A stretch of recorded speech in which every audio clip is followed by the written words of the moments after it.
नमस्कार साथियों, मैं अजय ग्रेवाल आपके अपने YouTube channel GK with Ajay Grewal पे आपका हार्दिक स्वागत करता हूं।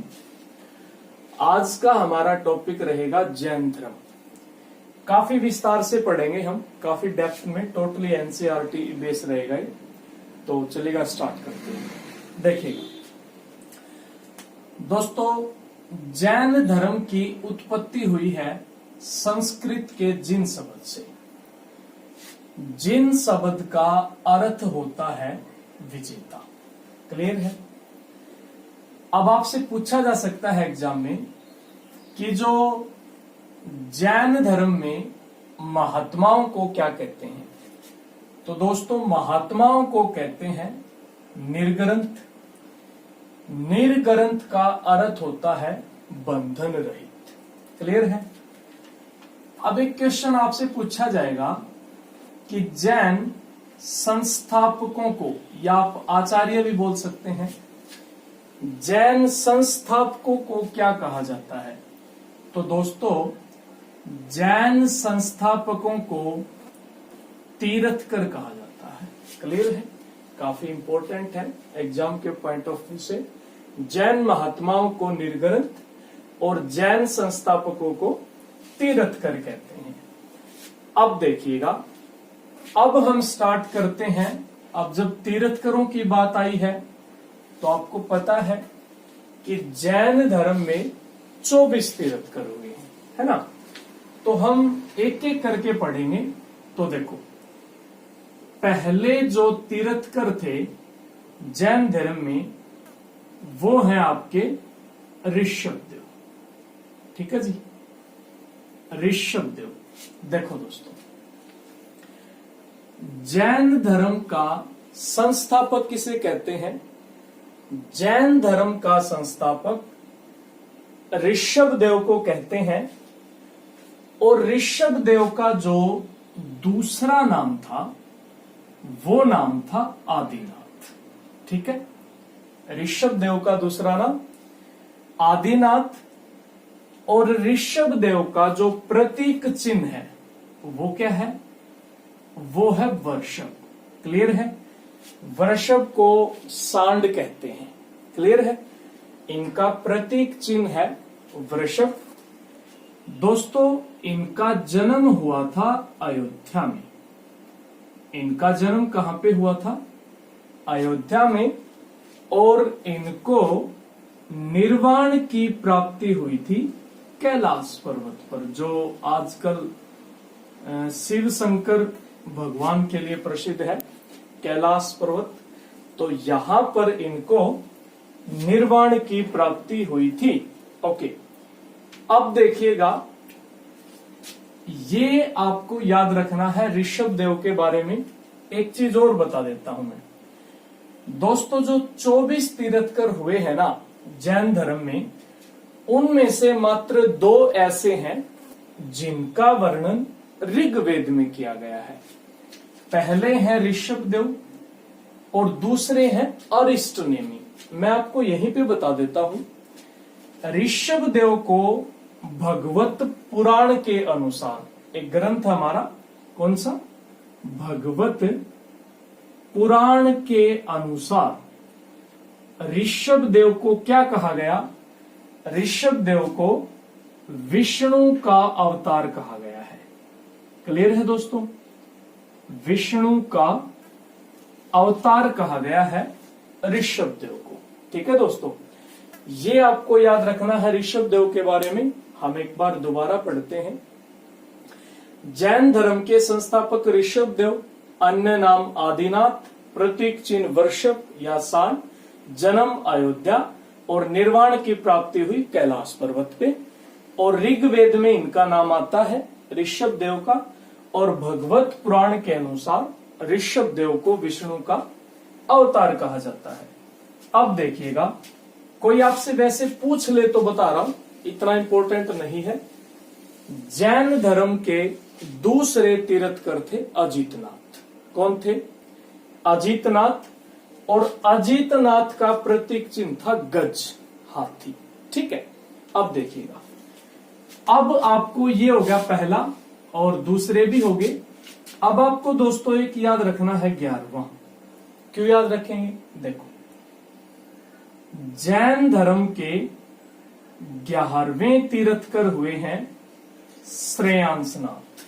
ठीक है, श्रेयांसनाथ के बारे में क्या पूछा जाता है कि जो मध्य प्रदेश में हमारा सारनाथ है ना, सांची का स्तूप सारनाथ, आपसे पूछा जाएगा कि सारनाथ का नाम किसके नाम पर रखा गया है। तो दोस्तों, सारनाथ का नाम श्रेयांसनाथ के नाम पर रखा गया है और इनका प्रतीक चिन्ह था गेंडा। क्या था इनका प्रतीक चिन्ह? गेंडा। ठीक है, अब देखिएगा 11वें के बाद आपको याद रखना है दोस्तों 21वां आप याद रखेंगे। 21वां इनका तीर्थकर था नेमिनाथ। क्या था भाई? नेमिनाथ। देखो दोस्तों, नेमिनाथ के बारे में आप क्या क्या याद रखेंगे? जो नेमिनाथ है ना, आपसे क्या पूछा जाएगा? देखो, एक तो इनका प्रतीक चिन्ह, भाई नेमिनाथ का प्रतीक चिन्ह था नीलोत्पल। क्या था? नीलोत्पल। अब कुछ बच्चों को ये नहीं पता क्या होता है। नीलकमल एक पक्षी होता है, उसी को कहते हैं नीलोत्पल। ठीक है दोस्तों, तो नेमिनाथ का जो प्रतीक चिन्ह था वो था नीलकमल या नीलोत्पल। इसके बारे में आपसे एक ही प्रश्न पूछा जाएगा और वो ये है कि महाभारत के युद्ध के समय जैन संप्रदाय के प्रमुख कौन थे? तो दोस्तों, उस समय थे नेमिनाथ। क्लियर है? ठीक है, अब हम बात करते हैं 22वें तीर्थकर। देखिएगा, जैन धर्म के 22वें तीर्थकर हुए हैं अरिष्ट नेमि, है ना? अरिष्ट नेमि। देखो दोस्तों, इनका प्रतीक चिन्ह आपको याद रखना है। अरिष्ट नेमि का प्रतीक चिन्ह है शंख। ठीक है, अब इनके बारे में आप क्या याद रखेंगे? अरिष्ट नेमि के बारे में इनका प्रतीक चिन्ह हो गया शंख।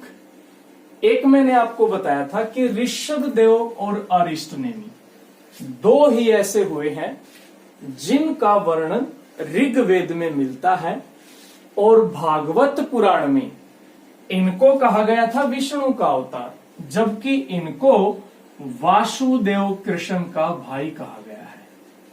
क्लियर है दोस्तों? वासुदेव श्री कृष्ण का भाई माना गया है अरिष्ट नेमि को भागवत पुराण के अनुसार। अब मैं बात कर रहा हूं जैन धर्म के 23वें तीर्थकर की। तो देखिएगा बच्चों, 23वें तीर्थकर हुए हैं पार्श्वनाथ। क्लियर है? पार्श्वनाथ। और इनका जो प्रतीक चिन्ह है ना बच्चों, वो है सर्प फण। ठीक है, सर्प फण। ठीक है, सांप की फण या सर्प फण है पार्श्वनाथ का। अब देखो, इनके बारे में मैं थोड़ा सा डिटेल से विस्तार करूंगा। बच्चों, मैं एक चीज बता देता हूं आपको, ये जो यहां पर मैं चैप्टर पढ़ा रहा हूं ना, कोई भी चैप्टर हो, वो एसएससी, एचएसएससी, यहां तक यूपीएससी के लिए भी आप इसको पढ़ सकते हैं। मैंने कोशिश की है कंप्लीटली एनसीईआरटी बेस होगा, काफी डेप्थ में चीजें यहां पर समझाई जाएंगी, तो प्लीज आप इसको थोड़ा सा ध्यान से सुनिएगा। अब देखो बच्चों, 23वां तीर्थकर था पार्श्वनाथ, जिनका प्रतीक चिन्ह था सर्प फण। अब देखिएगा पार्श्वनाथ के बारे में आपको क्या क्या याद रखना है। देखो, पार्श्वनाथ का जन्म महावीर से 250 वर्ष पहले माना जाता है। ठीक है, महावीर स्वामी के जन्म से 250 वर्ष पहले जन्म हुआ था पार्श्वनाथ का। इनके पिता का नाम था अश्वसेन। ठीक है, अश्वसेन। दोस्तों, अश्वसेन काशी के राजा थे। ठीक है, काशी के राजा थे अश्वसेन, और इनकी माता का नाम था वामा देवी। क्या नाम था इनकी माता का नाम? वामा देवी, और इनकी पत्नी का नाम था प्रभावती। प्रभावती। अब आप सोच रहे होंगे कि सर इतना डेप्थ में क्यों बता रहे हैं, तो सुनिएगा ध्यान से। वामा देवी और प्रभावती ये पार्श्वनाथ की प्रथम अनुयायी बनी थी, ठीक है, जिसे आप शिष्य बोल सकते हो। पार्श्वनाथ की पहली अनुयायी खुद उनकी माताजी और उनकी धर्मपत्नी बनी थी। क्लियर है? ठीक है। अब इनसे रिलेटेड एक चीज और आती है एग्जाम में। वो क्या आती है कि जो 23वें तीर्थकर थे ना पार्श्वनाथ, उन्होंने जो इनके अनुयायी होते थे उनके लिए 4 महाव्रत दिए थे। कौन कौन से महाव्रत? ध्यान से सुनिएगा। पहला है जी सत्य, ठीक है। सत्य मीन्स आपको कभी भी झूठ नहीं बोलना है, हमेशा सच बोलना है।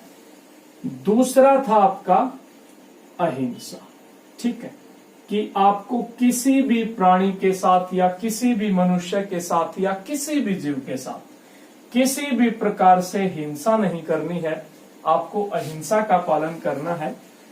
तीसरा था दोस्तों आपका असत्य। असत्य का अर्थ होता है कि आपको किसी भी प्रकार की चोरी नहीं करनी है, किसी भी वस्तु की चोरी नहीं करनी है। और दोस्तों चौथा था आपका अपरिग्रह, ठीक है। अपरिग्रह मीन्स आपको किसी भी प्रकार की संपत्ति नहीं रखनी है। तो दोस्तों ये 4 महाव्रत जैन साधुओं के लिए जो कंडीशन लगाई थी वो किसने लगाई थी? पार्श्वनाथ ने लगाई थी। इतना आपको याद रहेगा, ठीक है। अब हम बात करते हैं महावीर स्वामी के बारे में।